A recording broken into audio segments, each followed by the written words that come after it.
This is crazy, guys. I've got to do a video about it because 3 times this week I've had to perform steering and suspension related repairs in customers' cars. And 3 times this week, coincidentally, the tire wear on those cars told me everything I needed to know about the problem.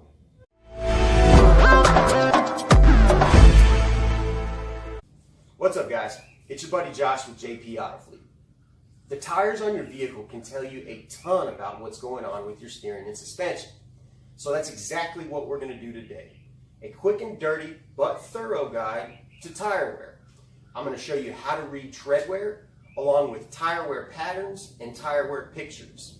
If this is your first time viewing one of my videos, don't hesitate to comment below if you have a question or a suggestion or if I didn't cover anything. Click the like button and consider subscribing. Well, get your popcorn and your notepad ready, and let's get it.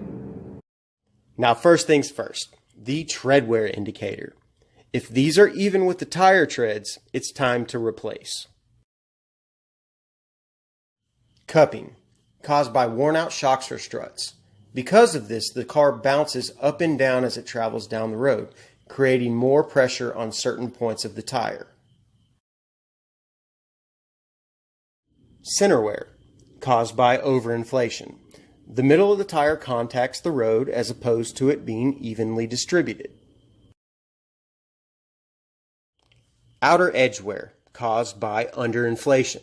Get to this point and your car's messing with your gas mileage, so you might want to correct it.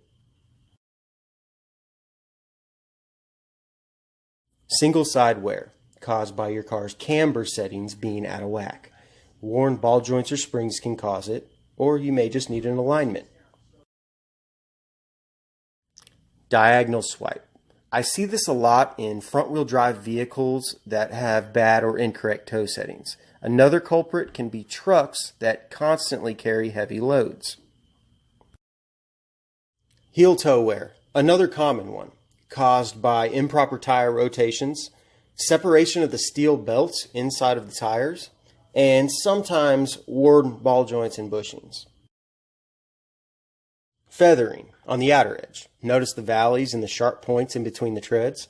This is mainly caused by bad toe settings, and sometimes bad wheel bearings and ball joints can cause this.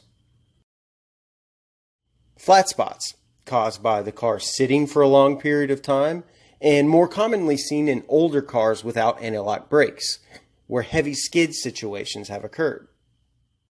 That's that. A quick and dirty guide to tire wear. In this video, I covered the major signs and symptoms of tire wear and tire failure and what can cause them.